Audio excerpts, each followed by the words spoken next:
Today we have something completely different, and I hope it does make your world a little better place. Have you ever had a situation where you've got an image inside a Word document that you would like to be able to view full size? This is only 64%. This is actually a much larger image. How do you get that picture out of Word and into Photoshop without distorting it and without changing the original? This trick comes straight from Linda Dickinson. She showed this in a room full of Adobe education leaders at Adobe in San Jose last summer or the summer before, I can't remember. And I don't know if other people were aware of this, but everyone around me, including me, went, "No way, it's that easy?" You got to see this. So let's tell the whole story because I want to also help people who are using this resource.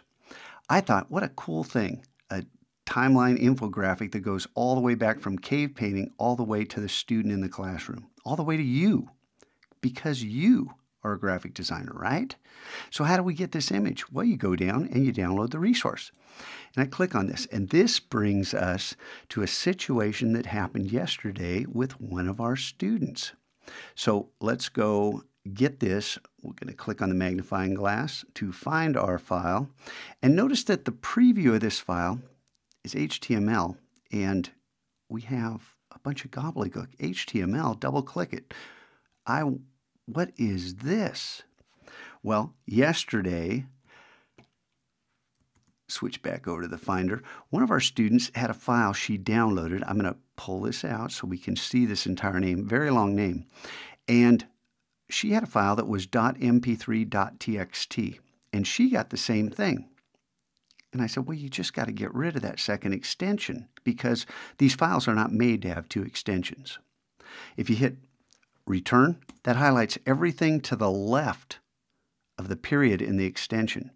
But in this case, there's an extension before it. So we need to get rid of this .html at the end. And there's a bunch of different ways to get rid of it, but I'm just going to highlight it, hit delete, and then when I hit return, the Mac's going to say, hey, are you sure you're getting rid of an extension? Yeah, in this case, yes, we want to use docx. And when we click on docx, we get a preview of our file. This is important. Recognize this. We get a preview of our file. And if I double click it just to prove there's nothing up my sleeve, we get this file again.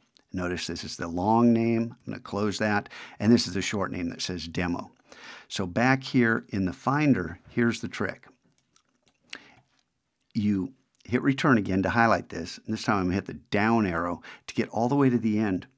Type .zip. We're going to turn this into a zip file. I know. Is this crazy? Hit return. And are you sure? Yeah, use zip. Now this turns into a zip file just by typing that. That shouldn't work, but it does. Double click on this file. Now, here's the demo. Just want to show you nothing up my sleeve. We got a preview of the document.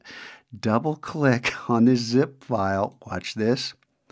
And instead of a preview of the file, we have all the contents of this file, including inside the Word folder. Let's shorten this up because this is getting a little crazy here. The media, which contains an image.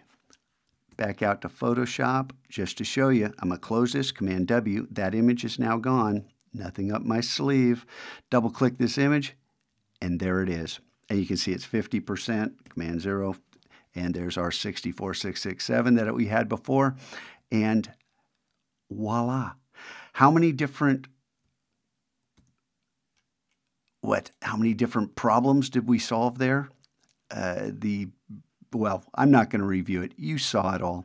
Hopefully, this is of some use to you. If not, sorry, but these are tricks you need to know in order to navigate your way around the computer and spend less time trying to puzzle out problems and more time solving things that crop up unexpectedly. Have fun today.